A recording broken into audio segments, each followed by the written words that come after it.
ನಮಸ್ಕಾರ. ವಶಿಷ್ಠ ಉದಂತ ಸುದ್ದಿವಾಹಿನಿಗೆ ಸ್ವಾಗತ. ಇಂದಿನ ಪಂಚಾಂಗ: ಮಾಘ ಮಾಸ, ಶುಕ್ಲ ಪಕ್ಷ, ಸಪ್ತಮಿ ತಿಥಿ, ಅಶ್ವಿನಿ ನಕ್ಷತ್ರ, ಭಾನುವಾರ. ಈ ದಿನ ಎಲ್ಲರಿಗೂ ಶುಭವಾಗಲಿ. ಇಂದಿನ ಮುಖ್ಯಾಂಶಗಳು: ರಾಜ್ಯಪಾಲರಿಗೆ ಅಗೌರವ ಖಂಡನೀಯ, ಸರ್ಕಾರದ ವಿರುದ್ಧ ಬಿಜೆಪಿ ಯುವ ಮೋರ್ಚಾ ತೀವ್ರ ಪ್ರತಿಭಟನೆ, ಬಿಕೆ ಹರಿಪ್ರಸಾದ್ ವಜಾಗೊಳಿಸಲು ಆಗ್ರಹ. ಹಾಸನ ಜೆಡಿಎಸ್ ಸಮಾವೇಶ. ನಮ್ಮಲ್ಲಿಯೇ ಉಂಡು ನಮ್ಮಲ್ಲಿಯೇ ಬೆಳೆದವರು ಕಾಂಗ್ರೆಸ್ಗೆ ಹೋಗಿ ಶಾಸಕರಾದವರು ಉಂಡ ಮನೆಗೆ ದ್ರೋಹ. ಕೆಎಂ ಶಿವಲಿಂಗೇಗೌಡ ವಿರುದ್ಧ ಪರೋಕ್ಷವಾಗಿ ಟೀಕಿಸಿದ ನಿಖಿಲ್ ಕುಮಾರಸ್ವಾಮಿ. ರೇವಣ್ಣ ಕುಟುಂಬವನ್ನು ರಾಜಕೀಯವಾಗಿ ಮುಗಿಸಲು ಬಳಸಿಕೊಂಡ ಎಸ್ಐಟಿಗೆ ಉಡುಗೊರೆ ಕೊಟ್ಟಿದ್ದಾರೆ. ಹಾಸನದಲ್ಲಿ ಕಾಂಗ್ರೆಸ್ ಸಮಾವೇಶಗಳಿಗೆ ಜನಸಾಗರವೇ ಉತ್ತರ. ಸರ್ಕಾರಕ್ಕೆ ದೇವೇಗೌಡರ ಟಾಂಗ್. ಈಗ ಮೈಸೂರಿನ ಪ್ರಮುಖ ಸುದ್ದಿಗಳು. ರಾಜ್ಯ ವಿಧಾನಮಂಡಲದ ಜಂಟಿ ಅಧಿವೇಶನದಲ್ಲಿ ರಾಜ್ಯಪಾಲರಿಗೆ ಅಗೌರವ ತೋರಿದ ಆರೋಪದ ಹಿನ್ನೆಲೆಯಲ್ಲಿ ಬಿಜೆಪಿ ಯುವ ಮೋರ್ಚಾ ವತಿಯಿಂದ ತೀವ್ರ ಪ್ರತಿಭಟನೆ ನಡೆಯಿತು. ಸರ್ಕಾರದ ವಿರುದ್ಧ ಧಿಕ್ಕಾರ ಕೂಗಿ ಕಾರ್ಯಕರ್ತರು ಆಕ್ರೋಶ ವ್ಯಕ್ತಪಡಿಸಿದರು. ರಾಜ್ಯಪಾಲರ ಗೌರವಕ್ಕೆ ಧಕ್ಕೆ ತರುವ ಯಾವುದೇ ನಡೆ ಅತ್ಯಂತ ಖಂಡನೀಯ ಎಂದು ಯುವ ಮೋರ್ಚಾ ನಾಯಕರು ಹೇಳಿದ್ದಾರೆ. ಇದೇ ವೇಳೆ ಎನ್ಎಲ್ಸಿ ಬಿಕೆ ಹರಿಪ್ರಸಾದ್ ವಿರುದ್ಧ ಗಂಭೀರ ಆರೋಪಗಳನ್ನು ಮಾಡುತ್ತಾ ಅವರನ್ನು ತಕ್ಷಣ ವಜಾಗೊಳಿಸಬೇಕು ಎಂದು ಒತ್ತಾಯಿಸಿದರು. ರಾಜ್ಯ ಸರ್ಕಾರ ರಾಜ್ಯಪಾಲರ ಸ್ಥಾನಮಾನವನ್ನು ಗೌರವಿಸದೆ ನಡೆದುಕೊಂಡಿದೆ ಎಂದು ಆರೋಪಿಸಿ ಪ್ರಜಾಪ್ರಭುತ್ವದ ಮೌಲ್ಯಗಳನ್ನು ಕಾಪಾಡಬೇಕು ಎಂದು ಪ್ರತಿಭಟನಾಕಾರರು ಆಗ್ರಹಿಸಿದರು. ಮಾಜಿ ಬಿಜೆಪಿ ಎಂಎಲ್ಎ ಎಲ್ ನಾಗೇಂದ್ರ ನೇತೃತ್ವದಲ್ಲಿ ಪ್ರತಿಭಟನೆ.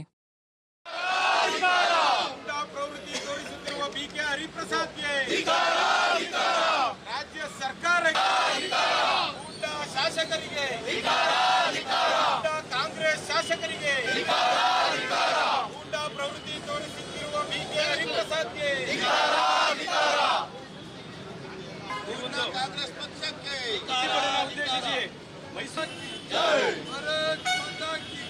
ಭಾರತೀಯ ಜನತಾ ಪಾರ್ಟಿಯ ಹೋರಾಟಕ್ಕೆ, ಕಾಂಗ್ರೆಸ್ ಸರ್ಕಾರಕ್ಕೆ, ಕಾಂಗ್ರೆಸ್ ಶಾಸಕರಿಗೆ, ಸರ್ಕಾರಕ್ಕೆ ಇವತ್ತು ರಾಜ್ಯಪಾಲರಿಗೆ ಸಮಯಾಚರಣೆ ಮಾಡಬೇಕು. ಅದ್ರ ಜೊತೆಯಲ್ಲಿ 2.5 ಕೋಟಿ ಯಾಕೆ ಕಣ್ಮುಚ್ಚಿ ಕೊಡಿಯೋದು ಎಲ್ಲ ಆ ಸಂಸ್ಕೃತಿ. ಮನೆಗೆ ಬೆಂಕಿ ಇಡ್ತೀನಿ ಅಂತ ಹೇಳ್ತೀರಾ ಅಂತಂದ್ರೆ ಇಟ್ಟಿದ್ದಾರೆ. ಅವ್ರಿಗೆ ಏನ್ ಮಾಡಿದೀರಾ ನೀವು ಹೇಳಿ. ಮೈಸೂರು ನಗರದ ವಿಜಯನಗರದಲ್ಲಿ ನಶೆಯಲ್ಲಿ ಅಡ್ಡಾದಿಡ್ಡಿಯಾಗಿ ಕಾರು ಚಾಲನೆ ಮಾಡಿದ ಪ್ರಕರಣ ಬೆಳಕಿಗೆ ಬಂದಿದೆ. ಹಿಟ್ ಅಂಡ್ ರನ್ ಘಟನೆ ಇದಾಗಿದ್ದು, ಪಾದಚಾರಿಗಳಿಗೆ ಡಿಕ್ಕಿ ಹೊಡೆದು ಅಪ್ರಾಪ್ತರ ಹುಚ್ಚುತನ. ಕಾರು ಪಾದಚಾರಿಗಳಿಗೆ ಡಿಕ್ಕಿ ಹೊಡೆದು ಪರಾರಿಯಾಗಲು ಯತ್ನಿಸಿದ್ದು, ಚಾಲಕರು ಅಪ್ರಾಪ್ತರು ಎನ್ನಲಾಗಿದೆ. ಘಟನೆ ಬಳಿಕ ಸ್ಥಳದಲ್ಲಿ ಗೊಂದಲ ಉಂಟಾಗಿದ್ದು, ಗಾಯಗೊಂಡ ಪಾದಚಾರಿಗಳನ್ನು ಆಸ್ಪತ್ರೆಗೆ ದಾಖಲಿಸಲಾಗಿದೆ. ಕಾರಿನ ಅತಿವೇಗ ಹಾಗೂ ನಿರ್ಲಕ್ಷ್ಯ ಚಾಲನೆಯಿಂದ ಜನರಲ್ಲಿ ಆತಂಕ ಉಂಟಾಯಿತು. ಸ್ಥಳೀಯ ಸಾರ್ವಜನಿಕರು ತಕ್ಷಣವೇ ಪುಂಡರನ್ನು ಹಿಡಿದು ಪೊಲೀಸರಿಗೆ ಒಪ್ಪಿಸಿದ್ದಾರೆ. ಪ್ರಕರಣ ದಾಖಲಿಸಿಕೊಂಡಿರುವ ಪೊಲೀಸರು ಅಪ್ರಾಪ್ತರ ಚಾಲನೆ, ಮದ್ಯಪಾನ ಮತ್ತು ಅಪಘಾತಕ್ಕೆ ಸಂಬಂಧಿಸಿದಂತೆ ತನಿಖೆ ಮುಂದುವರೆಸಿದ್ದಾರೆ. ಈಗ ಹಾಸನದ ಪ್ರಮುಖ ಸುದ್ದಿಗಳು. ಹಾಸನದಲ್ಲಿ ನಡೆದ ಸಾರ್ವಜನಿಕ ಸಭೆಯಲ್ಲಿ ಜೆಡಿಎಸ್ ಯುವ ನಾಯಕ ನಿಖಿಲ್ ಕುಮಾರಸ್ವಾಮಿ ಕಾಂಗ್ರೆಸ್ ವಿರುದ್ಧ ತೀವ್ರ ವಾಗ್ದಾಳಿ ನಡೆಸಿದರು. ಹಾಸನದಲ್ಲಿ ಕಾಂಗ್ರೆಸ್ ಎಷ್ಟು ಶಾಸಕರು ಗೆದ್ದಿದ್ದಾರೆ? ಗೆದ್ದಿರುವುದೇ ಒಂದೇ.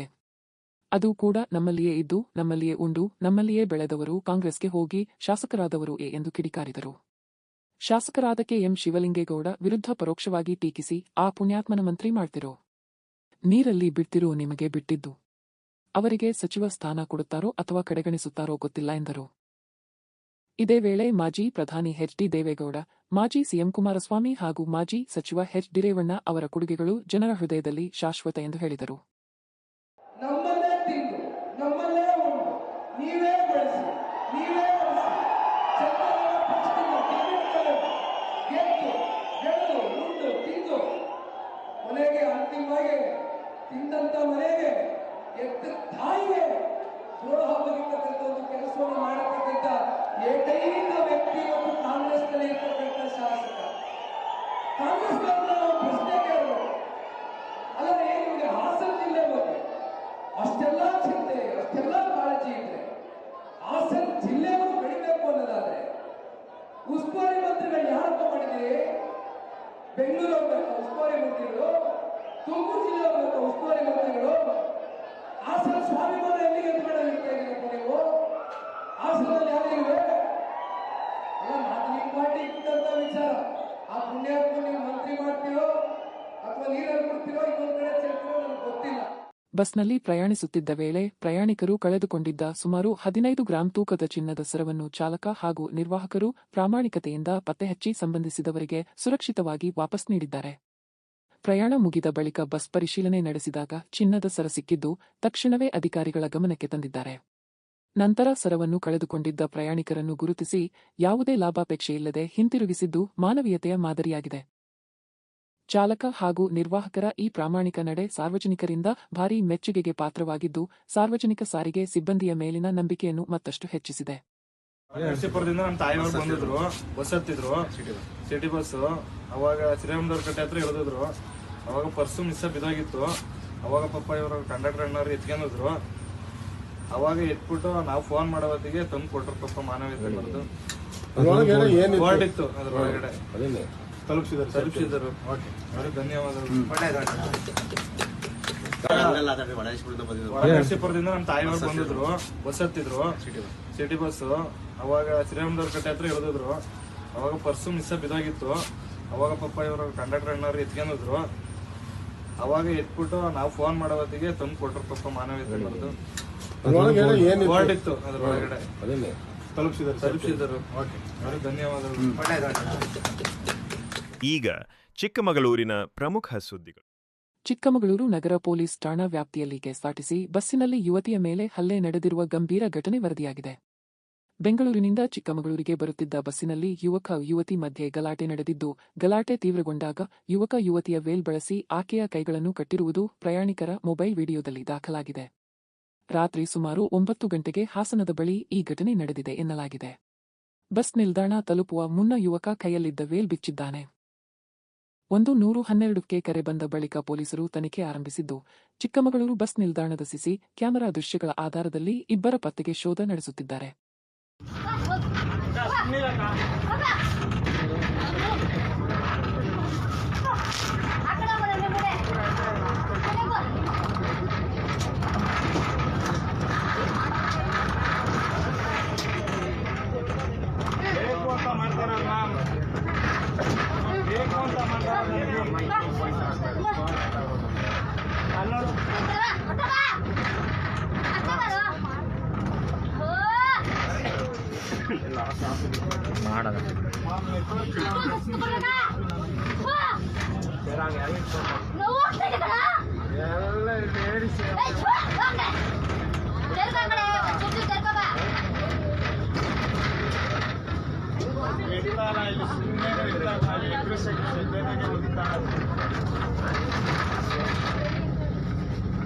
ಅಕ್ಕಿ ತಗ್ಬಿಟ್ರೆ ಯಾರು ನಮ್ ನೋಡ್ತಾರೆ? ನಮ್ಮನ್ನ ಹೊಡಿ ಅಂತೀರ.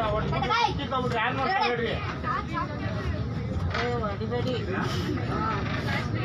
ಅವ್ರು ರಾಂಗ್ ಆಗ್ತಾರೆ ಮಾಡಿದ್ರೆ.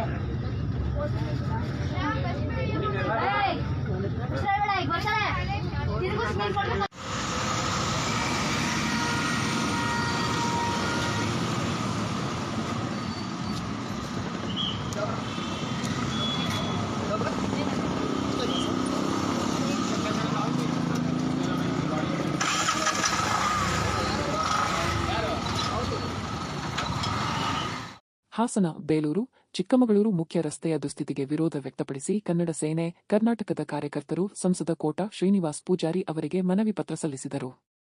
ರಸ್ತೆ ತುಂಬಾ ಗುಂಡಿಗಳಿಂದ ಕೂಡಿದ್ದು ಸಂಚಾರಕ್ಕೆ ತೀವ್ರ ಅಡಚಣೆ ಉಂಟಾಗಿದೆ ಎಂದು ಅವರು ಆಕ್ರೋಶ ವ್ಯಕ್ತಪಡಿಸಿದರು. ಚಿಕ್ಕಮಗಳೂರು ರಸ್ತೆಯ ಮೂಲಕ ಸಂಚರಿಸುವ ಪ್ರವಾಸಿಗರು ಭಾರೀ ಮುಜುಗರ ಅನುಭವಿಸುತ್ತಿದ್ದು, ಸಾಮಾನ್ಯವಾಗಿ ಅರ್ಧ ಗಂಟೆಯಲ್ಲಿ ತಲುಪಬಹುದಾದ ದಾರಿಗೆ 3 ಗಂಟೆಗಳಷ್ಟು ಸಮಯ ಹಿಡಿಯುತ್ತಿದೆ ಎಂದು ದೂರಿದರು. ತಕ್ಷಣವೇ ರಸ್ತೆ ದುರಸ್ತಿ ಕಾರ್ಯ ಕೈಗೊಳ್ಳಬೇಕು ಹಾಗೂ ಶಾಶ್ವತ ಪರಿಹಾರ ಒದಗಿಸಬೇಕು ಎಂದು ಕಾರ್ಯಕರ್ತರು ಸಂಸದರನ್ನು ಒತ್ತಾಯಿಸಿದರು. ಎಲ್ಲರಿಗೂ ನಮಸ್ಕಾರ. ಈಗಾಗಲೇ ಚಿಕ್ಕಮಗಳೂರಿಂದ ಹಾಸನಗೆ ಓಡಾಡುವಂತಹ ಪ್ರತಿಯೊಬ್ಬ ಪ್ರಯಾಣಿಕರಿಗೂ ಈ ಅನುಭವ ಆಗಿರುತ್ತೆ. ಈ ಅನುಭವ ನಮ್ಮ ಕನ್ನಡ ಸೇನೆಯ ರಾಜ್ಯಾಧ್ಯಕ್ಷರಾದಂತಹ KR ಕುಮಾರಣ್ಣವರಿಗೆ ಕಳೆದ ತಿಂಗಳಲ್ಲಿ ನಮ್ಮ ಕಾರ್ಯಕ್ರಮಕ್ಕೆ ಬಂದಂಥ ಸಂದರ್ಭದಲ್ಲಿ ಆಗಿದ್ದಕ್ಕೆ ಈಗ 1 ತಿಂಗಳ ನಂತರ ಮತ್ತೆ ನಮ್ಮ ಕಾರ್ಯಕ್ರಮಕ್ಕೆ ಚಿಕ್ಕಮಗಳೂರಿಗೆ ಬರಬೇಕಿದ್ರೆ ನಾವೇ ಎಲ್ಲ ಪದಾಧಿಕಾರಿಗಳು, ರಾಜ್ಯಾಧ್ಯಕ್ಷರು, ಜಿಲ್ಲಾಧ್ಯಕ್ಷರ ನೇತೃತ್ವದಲ್ಲಿ ಒಂದು ಸಭೆಯನ್ನು ಕರೆದು ಆ ಸಭೆಯಲ್ಲಿ ಒಂದು ಒಮ್ಮತದ ತೀರ್ಮಾನ ತಗೊಳ್ತೀವಿ. ಈ NH ಏನು ಹಾಸನ ಮತ್ತು ಚಿಕ್ಕಮಗಳೂರಿಗೆ ಸಂಬಂಧಪಟ್ಟಂತೆ NH ರಸ್ತೆ ಇದು ಯಾರ ಅಧಿಕಾರ ವ್ಯಾಪ್ತಿಗೆ ಬರುತ್ತದೆ, ಈ ರಸ್ತೆನ ದುರಸ್ತಿ ಮಾಡುವಂತೆ, ಸರಿ ಮಾಡುವಂತೆ ಯಾವ ರೀತಿ ಕ್ರಮ ಕೈಗೊಳ್ಳಬೇಕು ಅಂತ ಒಂದು ಸಭೆಯನ್ನು ಕರೆದಾಗ ಇದು ನಮ್ಮ ಅಚ್ಚುಮೆಚ್ಚಿನ ನಾಯಕನಾದಂತಹ ಹಿಡಿದಂತಹ ಕೆಲಸನ ಬಿಡದೇ ಇರುವಂಥ ವ್ಯಕ್ತಿತ್ವ ಉಳ್ಳಂತಹ ಕೋಟ ಶ್ರೀನಿವಾಸ್ ಪೂಜಾರಿ ಅವರ ಪಾಲಿಗೆ ಬರುತ್ತೆ ಅನ್ನೋ ವಿಷಯ ನಮಗೆ ಗೊತ್ತಾದಾಗ ನಾವೆಲ್ಲ ಒಂದು ತೀರ್ಮಾನ ಮಾಡಿ ಅವ್ರಿಗೊಂದು ಮನವಿ ಕೊಡುವಂತಹ ನಿರ್ಧಾರ ತಗೊಳ್ತೀವಿ. ಏನು NH ಇದೆ, ಹಾಸನದಿಂದ ಚಿಕ್ಕಮಗಳೂರಿಗೆ ಬರುವಂಥ NH ರಸ್ತೆ ತುಂಬ ಹಾಳಾಗಿದೆ. ಹಾಗಾಗಿ ಈ ರಸ್ತೆಗೆ ಸಂಬಂಧಪಟ್ಟಂತಹ ದುರಸ್ತಿ ಕೆಲಸವು ಶೀಘ್ರದಲ್ಲಿ ಮಾಡಿಕೊಡ್ಬೇಕಂತಹ ತುಂಬ ಅವ್ರ ಮೇಲೆ ಒಂದು ಗೌರವ ಇದೆ. ಮತ್ತು ಹಿಡಿದಂಥ ಕೆಲಸ ಬಿಡಲ್ಲ ಅಂತ ಪ್ರತಿಯೊಬ್ಬರಿಗೂ ತಿಳಿದಿರೋದ್ರಿಂದ ಈ ಕೆಲಸನ ಶೀಘ್ರವಾಗಿ ಮಾಡಿಕೊಡಿ ಅಂತ ಅವ್ರಿಗೆ ಮನವಿ ಕೊಟ್ಟಿದ್ದೀವಿ, ಶ್ರೀಯುತ ಕೋಟ ಶ್ರೀನಿವಾಸ್ ಪೂಜಾರಿ ಅವರಿಗೆ. ಮತ್ತು ಚಿಕ್ಕಮಗಳೂರು ಪ್ರವಾಸಕ್ಕೆ ಫೇಮಸ್ಸು. ನಿಮಗೆಲ್ಲ ತಿಳಿದಿರೋಂಗೆ ಪ್ರವಾಸ ಅಂದರೆ ಚಿಕ್ಕಮಗಳೂರು, ಪ್ರವಾಸ ತಾಣಗಳಿರೋದೇ ಚಿಕ್ಕಮಗಳೂರು ಯಥೇಚ್ಛವಾಗಿ. ತುಂಬ ಜನ ಪ್ರವಾಸಕ್ಕೆ ಬರ್ತಾರೆ, ಅವ್ರಿಗೆ ಯಾವುದೇ ರೀತಿ ಮುಜುಗರ ಆಗೋದು ಬೇಡ. ನಾಳೆ ದಿನ ಬೇರೆ ಬೇರೆ ತೊಂದರೆಗಳು, ಅಪಘಾತಗಳಾಗುವ ಸಂಭವ ಬರ್ಬೋದು. ಹಾಗಾಗಿ ಶ್ರೀಯುತ ಕೋಟ ಶ್ರೀನಿವಾಸ್ ಪೂಜಾರಿ ಅವರಲ್ಲಿ ಇಡೀ ಕನ್ನಡ ಸೇನೆ ಕರ್ನಾಟಕದ ವತಿಯಿಂದ ಮನವಿ ಮಾಡ್ತಿದ್ದೀವಿ. ದಯವಿಟ್ಟು ಸರ್ ಈ ವಿಷಯಕ್ಕೆ ಸಂಬಂಧಪಟ್ಟಂಥ ಮನವಿಯನ್ನು ನೀವು ಶೀಘ್ರವಾಗಿ ಗಮನ ತಗೊಂಡು ಇದಕ್ಕೆ ಸಂಬಂಧಪಟ್ಟಂಥ ಕೆಲಸ ಕಾರ್ಯಗಳಲ್ಲಿ ಶೀಘ್ರವಾಗಿ ಮಾಡುವಂತೆ ಅವ್ರನ್ನ ಒತ್ತಾಯ ಮಾಡ್ತಾ ಇದ್ದೀವಿ. ಈಗ ರಾಜ್ಯ ಮತ್ತು ರಾಷ್ಟ್ರೀಯ ಸುದ್ದಿಗಳು. ಹಾಸನದಲ್ಲಿ ನಡೆದ ಜೆಡಿಎಸ್ ಸಭೆಯಲ್ಲಿ ಮಾಜಿ ಪ್ರಧಾನಿ ಎಚ್ ಡಿ ದೇವೇಗೌಡರು ರಾಜ್ಯ ಸರ್ಕಾರ ಹಾಗೂ ಕಾಂಗ್ರೆಸ್ ವಿರುದ್ಧ ತೀವ್ರ ವಾಗ್ದಾಳಿ ನಡೆಸಿದರು. ರೇವಣ್ಣ ಅವರ ಕುಟುಂಬವನ್ನು ರಾಜಕೀಯವಾಗಿ ಮುಗಿಸಲು ಎದುರಾಳಿಗಳು ಎಸ್ಐಟಿಯನ್ನು ಉಪಯೋಗಿಸಿಕೊಂಡಿದ್ದಾರೆ ಎಂದು ಆರೋಪಿಸಿದರು. ಈ ಪಿತೂರಿಗೆ ಕೈಜೋಡಿಸಿದವರಿಗೆ ಸರ್ಕಾರ ಈಗ ಉಡುಗೊರೆ ನೀಡುತ್ತಿದೆ ಎಂದು ಕಿಡಿಕಾರಿದರು. 93 ವರ್ಷ ವಯಸ್ಸಾಗಿದ್ದರೂ ಕಿಡ್ನಿ ಸಮಸ್ಯೆಯಿಂದ ವಾರಕ್ಕೆ 3 ದಿನ ಡಯಾಲಿಸಿಸ್ ಮಾಡಿಸಿಕೊಳ್ಳುತ್ತಿದ್ದೇನೆ, ಆದರೂ ಜನರನ್ನು ನೋಡಲು ಬಂದಿದ್ದೇನೆ ಎಂದು ಹೇಳಿದರು. ಹಾಸನ ಜಿಲ್ಲೆಯಲ್ಲಿ ಜೆಡಿಎಸ್ ಅನ್ನು ಮುಗಿಸಲು ಕಾಂಗ್ರೆಸ್ 2 ಬಾರಿ ಬೃಹತ್ ಸಮಾವೇಶ ನಡೆಸಿದರೂ ಇಲ್ಲಿನ ಜನಸಾಗರವೇ ಆಡಳಿತಗಾರರಿಗೆ ಸ್ಪಷ್ಟ ಉತ್ತರವಾಗಿದೆ ಎಂದು ಕಾಂಗ್ರೆಸ್ ನಾಯಕರಿಗೆ ಟಾಂಗ್ ನೀಡಿದರು. ಈ ರಾಜ್ಯದ ಆಡಳಿತದ ಚುಕ್ಕಾಣಿಯನ್ನ ಹಿಡಿದಿರತಕ್ಕಂಥ ನಮ್ಮ ಎದುರಾಳಿಗಳು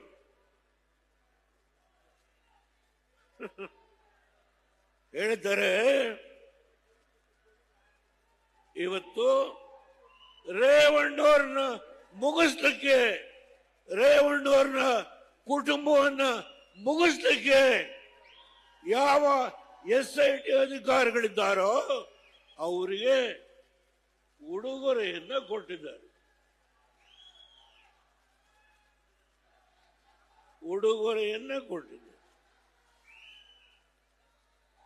ಯಾವ ದೇವೇಗೌಡ, ನನಗೆ 93 ವರ್ಷ ವಯಸ್ಸು, ಈ ಆತ್ಮ ಇದೆಯಲ್ಲ, ಈ ಆತ್ಮ ಸ್ವಚ್ಛವಾಗಿದೆ. ಯಾರ ಹಂಗಿಗೆ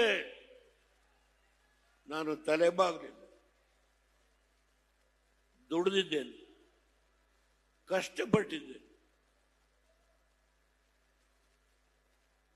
ನನ್ನ ಜಿಲ್ಲೆಯಲ್ಲಿ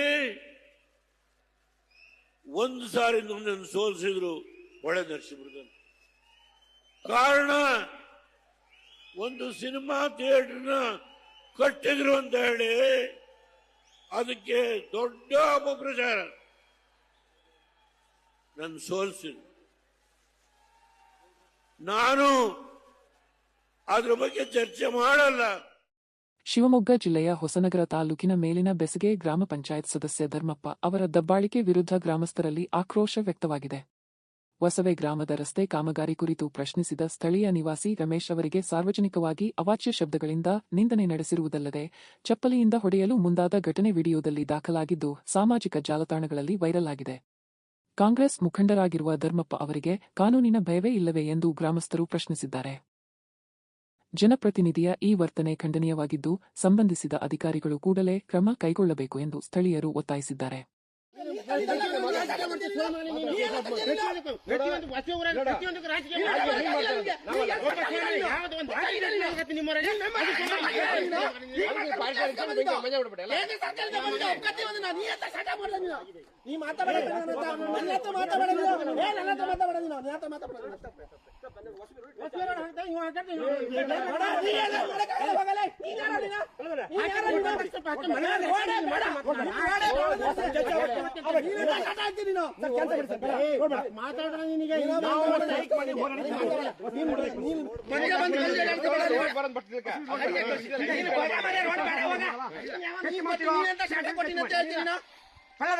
ರೋಡ್ ಬೇಡ ಬಿಡಿ ರೋಡೇ ಬೇಡ ಕ್ಯಾನ್ಸಲ್ ಮಾಡಿ ರೋಡ್ ಕ್ಯಾನ್ಸಲ್ ರೋಡೇ ಬೇಡ ಅಣ್ಣ ರೋಡೇ ಬೇಡ ಮತ್ತೆ ಯಾಕೆ ಮಾಡ್ತಾರ ನಮ್ಮ ರಸ್ತೆ ಎಲ್ಲ ಹೋಗ್ಬೇಕಂತ ಅಲ್ಲಿ ನೀವು ಹೋಗಲ್ಲ ಶಿವಣ್ಣ ನಿಮ್ಮ ಮನೆಗೆ ಹೋಗಬೇಕು ವಸವೆ ಅಂತ ಇರೋದು ವಸವೆ ಕಳಿಸಿ ಅಂತ ಇಲ್ಲ ಅಲ್ಲಿ ಏನ್ ಮಾತಾಡ್ತೀರಿ ನೀವು ಉಂಟಿ ಅಂತ ಇಲ್ಲ ವಸವೆ ಅಂತ ಇರೋದು ವಸವೆ ಕೊಡ್ರಿ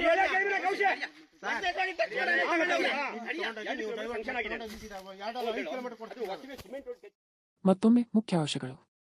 ರಾಜ್ಯಪಾಲರಿಗೆ ಅಗೌರವ ಖಂಡನೀಯ. ಸರ್ಕಾರದ ವಿರುದ್ಧ ಬಿಜೆಪಿ ಯುವ ಮೋರ್ಚಾ ತೀವ್ರ ಪ್ರತಿಭಟನೆ. ಬಿಕೆ ಹರಿಪ್ರಸಾದ್ ವಜಾಗೊಳಿಸಲು ಆಗ್ರಹ. ಹಾಸನ ಜೆಡಿಎಸ್ ಸಮಾವೇಶ. ನಮ್ಮಲ್ಲಿಯೇ ಉಂಡು ನಮ್ಮಲ್ಲಿಯೇ ಬೆಳೆದವರು ಕಾಂಗ್ರೆಸ್ಗೆ ಹೋಗಿ ಶಾಸಕರಾದವರು ಉಂಡ ಮನೆಗೆ ದ್ರೋಹ. ಕೆಎಂ ಶಿವಲಿಂಗೇಗೌಡ ವಿರುದ್ಧ ಪರೋಕ್ಷವಾಗಿ ಟೀಕಿಸಿದ ನಿಖಿಲ್ ಕುಮಾರಸ್ವಾಮಿ. ರೇವಣ್ಣ ಕುಟುಂಬವನ್ನು ರಾಜಕೀಯವಾಗಿ ಮುಗಿಸಲು ಬಳಸಿಕೊಂಡ ಎಸ್ಐಟಿಗೆ ಉಡುಗೊರೆ ಕೊಟ್ಟಿದ್ದಾರೆ. ಹಾಸನದಲ್ಲಿ ಕಾಂಗ್ರೆಸ್ ಸಮಾವೇಶಗಳಿಗೆ ಜನಸಾಗರವೇ ಉತ್ತರ. ಸರ್ಕಾರಕ್ಕೆ ದೇವೇಗೌಡರ ಟಾಂಗ್. ಇಲ್ಲಿಗೆ ಇಂದಿನ ವಾರ್ತಾ ಪ್ರಸಾರ ಮುಕ್ತಾಯವಾಯಿತು. ಧನ್ಯವಾದಗಳು. ಈ ದಿನ ಎಲ್ಲರಿಗೂ ಶುಭವಾಗಲಿ.